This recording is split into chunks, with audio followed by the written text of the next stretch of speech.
دستور قدرت کے مطابق ہر دور میں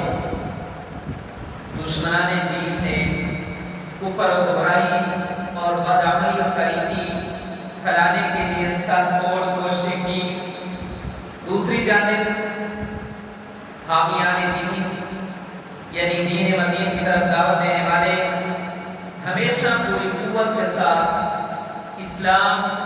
ہدایت اور اطاعت و فرمانبرداری کا نور عام کرتے رہے. اس وقت بھی یہ کشمکش جاری ہے اور آئندہ بھی چلتی رہے گی. یہ قدرت کا نظام ہے. فتنے پھیلانے والے شیطان کے چیلے جو بارگاہ رب العزت سے دھتکارے ہوئے ہیں، لہذا فتنہ پروروں کا انجام اپنے گروہ کی طرح دنیا میں بھی ذلت و رسوائی ہے اور آخرت میں بھی وہ جہنم کا ایندھن بنے گی. جبکہ دوسری طرف دین کے علم بردار رحمان کے وہ نمائندے جو تمام عزتوں کا مالک ہے، لہذا داعیان دین کی طرف دعوت دینے والے مالک عزت کی رحمت اور برکت کی وجہ سے دنیا میں بھی عزت و کامرانی پائیں گے اور آخرت میں بھی جنت کی دائمی نعمتوں اور عزتوں سے وہ نوازے جائیں گے. اسلام اور ہدایت کا نور عام کرنے والوں کی خدمات کو ہزارہ سال سے وہ مقبولیت عطا فرمائی اللہ رب العزت نے کہ صدیاں گزر جانے کے باوجود بھی ان کا فیضان آج بھی جاری ہے اور تا قیامت جاری رہے گا. ان کی تعلیمات و فیض کے ذریعے جب وہ موجود ہوتے تھے یا ہوتے ہیں تب بھی لوگ فیض حاصل کرتے ہیں، اور اب بھی جو نہیں ہیں ان کی تعلیمات اور ان کے فیض سے خوش نصیب حصہ پانے والے حصہ پا رہے ہیں. انہیں بلند ہستیوں میں سے ایک سرفرست ہستی، ایک نمایاں نام شاعر کرام حضور غوث اعظم شیخ عبدالقادر جیلانی رحمۃ اللہ علیہ ہیں. آپ کی ظاہری حیات مبارکہ میں بھی لاکھوں لوگوں نے آپ کے ذریعے ہدایت پائی اور آپ کے وصال اقدس کے بعد بھی لا تعداد لوگ آپ کی تعلیمات اور روحانی فیض سے حصہ حاصل کر رہے ہیں۔ مفتی احمد یار خان آئینی علیہ رحمہ فرماتے ہیں کہ غوث اعظم دستگیر بے کساں، غوث اعظم رہنمائے گمراہاں، غوث اعظم بے قصوں کی داد رس، غوث اعظم خلق کے فریاد رس۔ ہماری خوش نصیبی ہے کہ اللہ خالق کے عزت و سمالی ہمیں اپنے پیارے بندوں حضور غوث اعظم اور اسی طرح باقی بزرگان دین سے محبت و عقیدت پیدا کرنے والوں نے بنایا ہے، لیکن ایک ہم میں کمی پائی جاتی ہے جس کا اعتراف کرنا چاہیے کہ ہم ان کی تعلیمات پر عمل نہیں کرتے، جبکہ دوسری طرف دیکھیے کہ شیطان کے جیلوں میں سے اس وقت کا سب سے بڑا فتنہ مرزا محمد علی چہلمی ہے۔ ایک طرف دیکھیے کہ حضور داتا صاحب کو اتنا عرصہ گزر گیا لیکن آج بھی اس میں عقیدت مند آپ کو ہر لمحہ ہر وقت اس کا ذکر خیر کرتے، ان کے مزار پر دیکھیے کہ ہر وقت رونقیں نظر آئیں گی۔ اسی طرح حضور غوث اعظم، لیکن یہ وقت جیل میں بھی گیا تو کوئی اس کو پوچھنے والا نہیں ہے، جہنم میں تو اس نے جانے جاتا ہے۔ اس مختصر سے وقت میں اسی بدبخت کی حقیقت آپ کے سامنے مختصر سے وقت میں رکھنی ہے۔ پہلے میں نے حضور غوث اعظم کی بارگاہ میں دلہ عقیدت اس لیے پیش کیا چونکہ یہ ماہ کرم انہی کے ساتھ منسوب ہے۔ بڑی گیارہویں کے مہینے سے اسلام کو یاد کیا جاتا ہے، سے مبارک اس مہینے سے منایا جاتا ہے، تو اس سے برکت حاصل کرنے کے لیے میں نے ابتداء ان کا ذکر خیر کیا۔ اللہ رب العزت نے زندگی دی تو آگے چل کے ان کا انشاءاللہ تفصیل آپ کے ذکر سامنے اگلے جمعے پہ رکھوں گا۔ یہ وہ بدبخت ہے کہ جس نے صرف ولیوں کی نہیں بلکہ صحابہ کرام، اہل بیت عظام، حتیٰ کہ انبیاء کرام،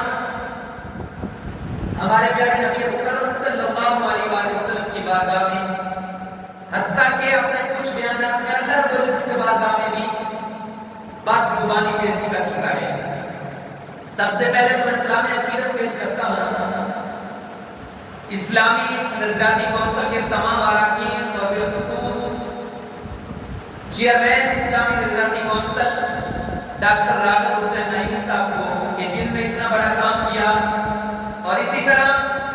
اہل سنت شریعہ کونسل کے تمام اراکین جنہوں نے 40 صفحے کے لگ بھگ اس خبیث کے خلاف ایک اجتماعی فتویٰ جاری کیا، اور ایسے ہی جتنے بھی لوگ جس طرح اس کے خلاف کام کرتے آ رہے ہیں کرتے ہیں، وہ سب کو ہمارا سلام عقیدت ہے۔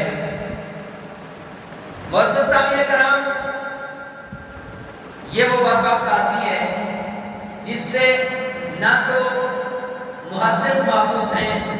نہ فقیہ محفوظ ہیں، نہ علماء کرام محفوظ ہیں، نہ صحابہ کرام محفوظ ہیں۔ ہر ایک کے خلاف وہ زبان درازی کرتا آپ کو نظر آئے گا، کرتا رہا، اب تو جیل میں ہے، اللہ کرے ادھر اس کو پھانسی دے دی جائے۔ برکت وہ تو حکومتوں کا فیصلہ ہے جو بھی کریں گے۔ اس نے اپنی متعدد ویڈیوز میں خواجہ خواجگان، خواجہ معین الدین چشتی اجمیری کے بارے میں بھی نازل کلمات کہے۔ اسی طرح کروڑوں مسلمانوں کی عقیدتوں کا مرکز حضور داتا صاحب، لاہور کے بے تاج بادشاہ، ان کی طرف مانوی تحریف اور غلط تشریح کر کے ان پر بھی گستاخ رسول معاذ اللہ کہہ کر ان کو وہ پکارتا رہا۔ اسی طرح ایک کلم میں حضور شیخ جیلان حضور غوث اعظم کے بارے میں کہتا ہے، یعنی ہم لوگوں کو مخاطب کر کے کہتا ہے کہ اپنے بابا کہ جب ان کے بابا کے متعلق یعنی ہمیں کہتا ہے وہ بات کرتے ہیں تو وہ کہتے ہیں کہ تمام اولیاء کی گردن پر ان کا پاؤں ہے اور نیچے والے جیسے آپ لوگ بیٹھے ہیں تو ان کو کہتا ہے کہ وہ کہہ رہے تھے سبحان اللہ، وہ بدبخت کہتا ہے سبحان اللہ کی بجائے لعنت اللہ کہنا چاہیے، استغفر اللہ۔ یہ اس کے الفاظ ہیں، ویڈیوز موجود ہیں۔ اسی طرح امام اعظم کے بارے میں جو فقہ کے اتنے بڑے امام ہیں، مسلمانوں میں سے اکثریت ان کی پیروکار ہے، اور ہمارے بڑوں کے قول کے مطابق تو کہ جنہوں نے کہا کہ حدیث مبارکہ نبی مکرم صلی اللہ علیہ وسلم پر بھی حدیث کا اطلاق ہوتا ہے، صحابہ کرام کے اقوال پر بھی اور تابع کرام پر، اس کے مطابق تو امام اعظم کی ساری فقہی حدیث ہے، چونکہ آپ تابعی ہیں، آپ نے مقدس صحابہ کرام کی زیارت کی اور ان سے علم بھی حاصل کیا۔ وہ بدبخت ان کو کہتا بھونکنے والا قرار دیتا ہے، کہتا ہے کہ معاذ اللہ وہ بھونکتے رہے۔ اسی طرح اس بدبخت نے شاعر اللہ کی بھی گستاخی کی، حتیٰ کہ کعبۃ اللہ جو اللہ رب العزت کا گھر ہے اس کے متعلق بھی اس نے نازیبا کلمات کہے۔ اسی طرح صحابہ کرام کے بارے میں یہ بدبخت کہتا ہے کہ صحابی ہونا کوئی بڑا احساس ہے۔ کاتب وحی حضرت امیر معاویہ رضی اللہ تعالیٰ عنہ آپ کے بارے میں وہ بدبخت کہتا ہے کہ ناصبیوں اور خارجیوں کا باپ ان کا ماموں ہے، معاذ اللہ۔ اسی طرح صحابہ کے بارے میں اس بدبخت نے لونڈے لپاڑے کا لفظ استعمال کیا، اور وہ ایسا بدبخت ہے کہ جب کسی نے اس کے بارے میں یہ لفظ استعمال کیا تو وہ اس کو برداشت نہیں ہوا۔ صحابہ کے بارے میں بدبخت وہ کہتا رہا کہ وہ لونڈے لپاڑے، لیکن جب اس کے بارے میں کہا تو اس کو وہ برداشت نہیں ہوا۔ اپنے بارے میں جو بات برداشت نہیں کرتا وہ بدبخت صحابہ کے بارے میں وہی الفاظ کہہ رہا ہے۔ اسی طرح امام حسن مجتبی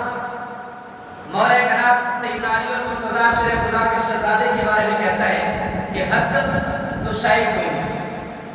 یہ اس کے الفاظ ہیں، معاذ اللہ۔ یہ بدبخت قادیانی پرست ہے، قادیانی کا حمایتی ہے، اپنے ایک جملے میں کہتا ہے کہ میں نے کئی دفعہ یہ گولڈن کا بیان کیا ہے کہ لوگوں کے سامنے اگر قادیانی ہمیں کافر کہنا چھوڑ دے تو ہم بھی ان کو کافر نہیں کہیں گے۔ معاذ اللہ یہ قادیانی کے بارے میں کہہ رہا ہے کہ اگر وہ کہتا ہے میں کہتا ہوں، میں یہ بیان دے چکا ہوں، خود یہ اقرار کر رہا ہے کہ میں یہ بیان دے چکا ہوں کہ اگر قادیانی ہمیں کافر نہ کہیں تو ہم بھی ان کو کافر نہ کہیں گے۔ حالانکہ وہ بدبخت مسلمان نہیں ہے، چونکہ نبی مکرم صلی اللہ علیہ وسلم آخری نبی ہیں، اور وہ بدبخت مرزا غلام احمد قادیانی اس نے نبوت کا دعویٰ کیا ہوا ہے، تو وہ کافر ہے تو وہ کہتا ہے کہ اگر وہ ہمیں کافر نہیں کہے تو ہم بھی ان کو کافر نہیں کہیں گے۔ وہ یہیں تک نہیں رکا بلکہ آگے وہ اپنے ایک طرف میں انبیاء کی بھی گستاخی کرتا ہے، اور انبیاء کے بارے میں بدبخت کہتا ہے کہ صرف نبی اکرم صلی اللہ علیہ وسلم اور چند اور انبیاء کے علاوہ باقی سارے انبیاء نے تو غلامی کی زندگی گزاری ہے۔ کتنا گھٹیا جملہ ہے، وہ کہتا ہے انبیاء نے غلامی کی زندگی گزاری ہے، معاذ اللہ۔ اسی طرح وہ کہتا ہے کہ کافر کے اندر بھی بنی اسرائیل کے کئی پیغمبر انبیاء گزرے، یعنی اس کے کہنے کا مطلب یہ ہے کہ کافر وہ سردار تھے اور انبیاء اس کے نیچے کام کرتے رہے۔ اسی طرح المختصر وہ نبی مکرم صلی اللہ علیہ وسلم کے بارے میں ایسا جملہ جو میں اپنی زبان پر نہیں لانا چاہتا وہ کہہ چکا ہے کہ جس کی وجہ سے اس کو گرفتار کیا گیا۔ وہ ایسا بدبخت ہے، اس نے اللہ رب العزت کے بارے میں بھی شرکیہ کلمات کہے۔ وقت نہیں ہے، اس کی تفسیر اسلامی شریعت کونسل نے جو بیان کی ہے آپ اس کو تفصیل سے پڑھیے۔ اس کا جو مختصر سا انہوں نے ابتداء خلاصہ لکھا ہے وہ آپ کے سامنے رکھتا ہوں، تفسیر آپ اسی میں پڑھیں۔ اس میں کسی ایک مفتی نے نہیں لکھا بلکہ 50 سے بھی زیادہ مفتیان نظام کے اس فتوے پہ سائن موجود ہیں، یعنی ان سب کا یہ متفقہ فیصلہ ہے، اور اس کا خلاصہ 2 سے 3 منٹ میں آپ کے سامنے سے بات عرض کر کے جاؤں گا۔ اس کا جواب اس طرح لکھا گیا کہ سوال نامہ میں ذکر کردہ مرزا محمد علی انجینئر کے بیانات کو بغور پڑھا اور متعلقہ ویڈیو کو سننے کے بعد اہل سنت شریعہ کونسل اس نتیجہ پر پہنچتی ہے کہ مذکورہ شخص مرزا محمد علی جیلی اللہ رب العزت کی شان الوہیت و توحید میں شرک کرنے اور شان نبوت اور رسالت خصوصاً امام الانبیاء نبی مکرم صلی اللہ علیہ وسلم کی بارگاہ میں توہین و گستاخی کرنے کا مرتکب ہوا ہے۔ اس شخص نے اپنے بیانات میں صحابہ کرام، اہل بیت اطہار رضوان اللہ علیہم اجمعین، امت مسلمہ کے اکابر ائمہ اور اولیاء کرام کی شان میں کثیر گستاخیوں کا ارتکاب کیا ہے، نیز شاعر اسلام اور مقدسات کی توہین، قرآن مجید، فرقان حمید اور احادیث نبویہ میں تاریخی مانوی کرتا رہا، اور دین اسلام کے نام پر من مانی یعنی اپنی مرضی کے مطابق تشریحات کر کے اپنے باطل نظریات کو پھیلاتا رہا۔ یہ اس کا وتیرہ اور عادت بن چکی ہے، لہذا مرزا محمد علی جیلوی قرآن و حدیث اور فقہائے اسلام کی عبارت کی روشنی میں بدترین فتنہ پرور، بے دین، گمراہ، یہ کفر و شرک، فساد فی الارض اور حضرات انبیاء کرام علیہ السلام خصوصاً نبی مکرم صلی اللہ علیہ وآلہ وسلم کی شان اقدس میں گستاخی و توہین کا مرتکب ہوا ہے، لہذا اس پر توہین رسالت کا قانون جو لگایا گیا جس وجہ سے وہ جیل ہے بالکل ٹھیک، بلکہ مزید دفعات بھی لگنی چاہیے۔ یہ اس جو فتویٰ جاری کیا گیا 40 سے 45 صفحے کا، اس کا خلاصہ ہم نے بتا لکھا، پھر اس میں پوری تفصیل ان سوالات کی جو میں نے مختصر آپ کے سامنے رکھے اس کی بیان کی گئی، پھر قرآن و حدیث میں اس کا پورا جواب دیا گیا اور باقاعدہ اس کی ویڈیوز موجود ہیں۔ تو لہٰذا یہ ہمارا اہل سنت کا عقیدہ ہے۔ اللہ رب العزت ہمیں ہمیشہ نبی مکرم صلی اللہ علیہ وآلہ وسلم اور